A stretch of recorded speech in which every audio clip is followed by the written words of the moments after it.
saya Bapak. Oh, coba aja ya, kali ini. Iya, sama. Practice. Ya, buat saya. Practice. Ya, salam selamat siang Pak. Kami dari kelompok 5 ingin mewawancarai Bapak mengenai tentang kepemimpinan Kristen yang telah ditugaskan kepada kami dengan dosen pembimbing kami, Ibu Sarah Yunike, mewawancarai salah satu pemimpin gereja dan kami memilih Bapak yang memimpin sebagai gereja kampus di tempat ini. Nah, ada beberapa pertanyaan yang kami mau tanyakan kepada Bapak dan kami juga mau jawaban yang dari Bapak sendiri tentang dalam konsep prinsip kepemimpinan Kristen. Nah, Pak, bagaimana Bapak dapat memahami arti kepemimpinan Kristen dan bagaimana pemahaman tersebut membentuk cara Bapak dalam memimpin jemaat kampus, Pak? Ya, terima kasih ya atas kesempatan saya. Ya, kepemimpinan Kristen, setahu saya begitu, seperti Yesus katakan kepada kita semua dari Injil Markus pasal 11 ayat 45, Dia datang bukan untuk dilayani, melainkan untuk melayani. Itu harus menjadi dasar kepemimpinan Kristen. Saya juga pikir begitu. Sebagai gembala jemaat, bukan untuk menguasai atau mengontrol jemaat, tapi hanya saya mau menjadi teladan yang baik-baik mereka sebagai pemimpin gereja atau gembala gereja di melayani mereka. Jadi itu yang prinsip yang saya punya tentang kepemimpinan Kristen.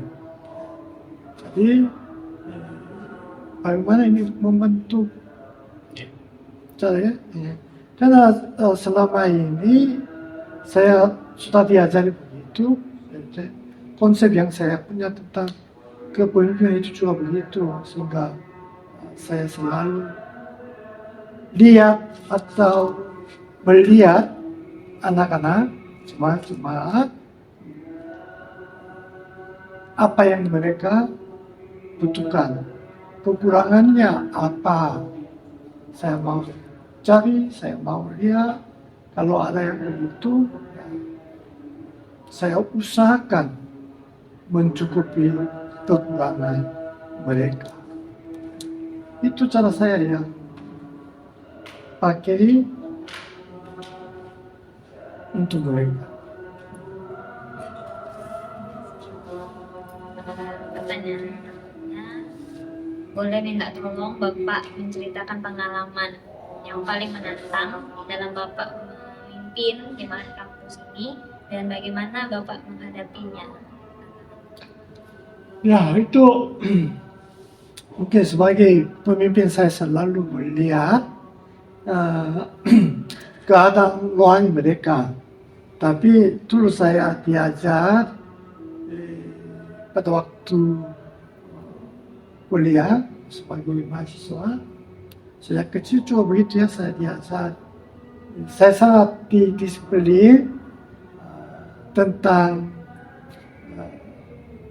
ibadah. Ya. Jadi mungkin biasa-biasa begitu. Yang paling saya benci itu adalah tidak menepati janjinya. Jadi mahasiswa tidak tepat janji, atau mungkin kalau contoh ini kita ibadahnya jam 10, tapi ada yang selalu lambat-lambat. Kalau untuk saya tidak bisa sabar, karena saya diajari begitu. Itu tantangan yang paling besar selama saya mendisiplin mahasiswa di sini. Bagaimana saya mendidik mereka? Karena mereka adalah calon hamba Tuhan. Calon hamba Tuhannya tidak seperti orang yang lain. Mereka sangat jauh beda. Harus ada beda dengan orang yang lain. Kalau begitu, bagaimana kita tahu bedanya? Itu tepat di janjinya. tepat di waktunya. Jadi ya itu juga pergumulan saya selama 1 tahun kita selalu beribadah, tapi yang lamanya selalu lambat, ya. Itu pergumulan kenapa anak-anak ini tidak berubah. Ya itu ya sampai sekarang pergumulan begitu. Bagaimana ini? Apa ada cara apa ya mendisiplin mereka yang mereka bisa tepati janjinya? Itu pergumulan saya. Tapi solusinya sampai sekarang saya tidak ada. Saya sedang pikir-pikir bagaimana caranya. Mungkin kalau mereka secara pribadi menyadari begitu, itu yang paling bagus. Tapi kalau saya pakai cara-cara yang tidak baik, kalau begitu pasti mereka menolak, ya. Jadi ini pergumulan saya perlu berdoa terus-menerus untuk itu. Ya, selanjutnya Bapak, pertanyaan selanjutnya itu, Bapak sebagai pemimpin kampus ini, bagaimana cara Bapak untuk menumbuhkan semangat pelayanan dan juga kepemimpinan dalam diri anggota jemaat yang ada di jemaat kampus ini? Bagaimana cara Bapak untuk menumbuhkan semangat pelayanan mereka atau semangat kepemimpinan dalam diri mereka? Ya, jadi sampai sekarang mungkin setelah ibadah kita selalu mengadakan cell group, ya. Lewat cell group kita pakai buku Lingwaren. Saya pikir supaya mereka bertumbuh dengan baik dalam imannya, mereka harus memiliki sesuatu filsafat pribadinya. Karena banyak anak-anak kita punya konsep atau prinsip-prinsip bagaimana saya bertumbuh dengan baik. Tapi dengan lewat buku itu kita terus mengajar mereka. Ya, jadi itu salah satu caranya, ya, menumbuhkan mereka. Juga kita juga melakukan pemuritan. Lewat pemuritan itu mereka bisa bertumbuh secara pribadi. Ya. Lewat Lingwaren, ya, buku Lingwaren, ya, kita bisa memperluaskan pandangannya terhadap pribadi, komunitas, dunia ini. Tapi lewat pemuritan itu mereka bisa bertumbuh secara pribadi, sehingga mereka bisa berfokus kehidupan rohani. Jadi ini suatu cara yang mereka bisa mendekati firman Tuhan, bagaimana mendekati firman Tuhan, bagaimana mendekati Tuhan. Ya, lewat itu mereka bisa bertumbuh. Oke, pertanyaan berikutnya, dalam hal membuat keputusan Bapak, bagaimana Bapak mencari kehendak Tuhan dan menyeimbangkan dengan kebutuhan gereja? Ya, untuk itu saya selalu berdoa, ya, karena doanya sangat kurang sekali.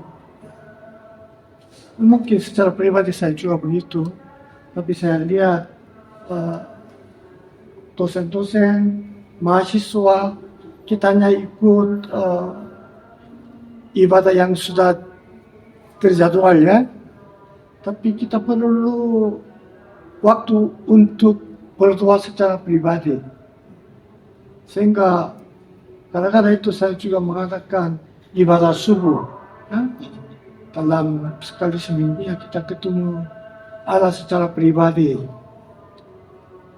Tapi ya itu yang suatu cara yang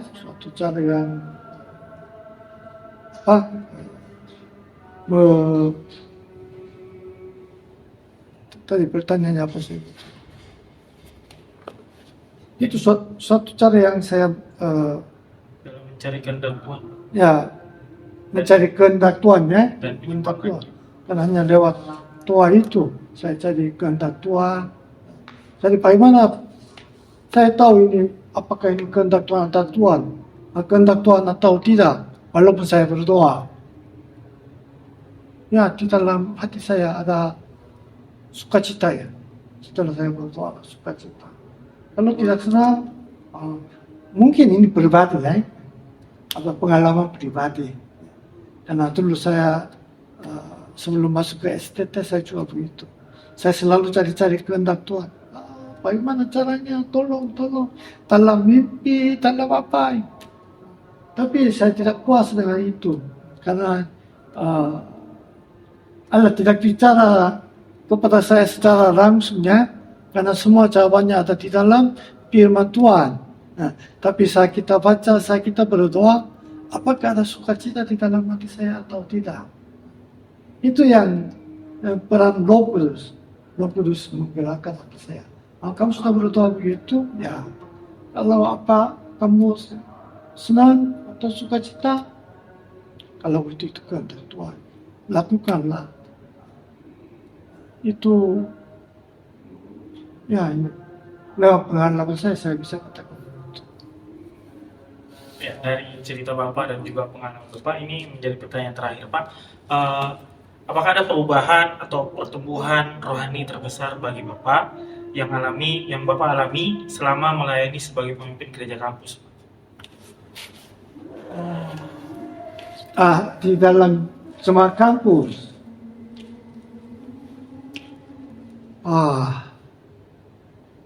jadi sejauh ini ya sangat sulit. Karena orang yang lain harus kasih evaluasi. Saya sendiri kasih evaluasi susah sekali. Ya. Saya kurang tahu. Karena ini kita baru mulai. Jadi saya juga tunggu-tunggu. Karena bagaimana ini anak-anak ini bertumbuh dengan baik atau tidak. Jadi mungkin saya punya keterbatasannya, sehingga saya tidak bisa mengecek selalu. Tapi saya selalu mau kasih sesuatu yang baik bagi mahasiswa secara rohani ya. Jadi apa yang lebih bagus bagi mereka. Ini juga pergumulan saya juga. Jadi sampai sekarang ya kalau ada perubahannya, ya mereka secara saya juga tidak mau mengontrol banyak hal. Saya kasih kebebasan mereka supaya mereka sendiri melayani, bikin acara, buat acara. Saya hanya dari luar mendukung. Apapun yang kamu lakukan, saya hanya mendukung. Bukan saya yang memimpin.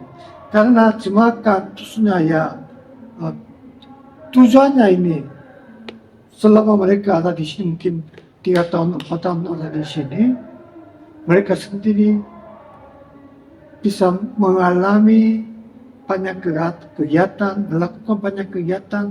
Lewat itu mereka sendiri bertumbuh karena mereka sudah dewasa. Nah, tidak perlu campur tangan. Tapi ada yang butuhkan, saya hanya untuk mereka. Jadi ini yang cara saya yang pakai. Tapi ini tergantung pada mereka. Apakah mereka kreatif atau tidak. Mereka kreatif bertumbuh. Tidak kreatif tetap sama. Jadi saya mau lihat ini. Saya juga mau melihat perubahannya yang besar. Tapi bukan yang saya mengubahkan. Mereka yang mengubahkan.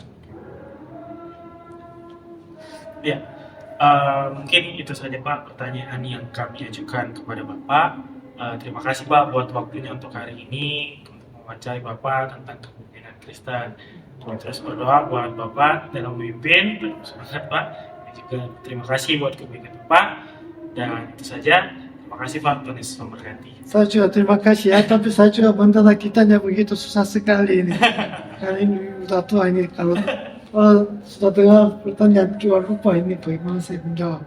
Anyway, tetap doakan untuk Jemaat Kampus, karena ya yang pokoknya ini dasarnya lewat buku Lingwaren mereka mengetahui tujuan hidup mereka. Kemudian pemerintah mereka bertumbuh dalam iman.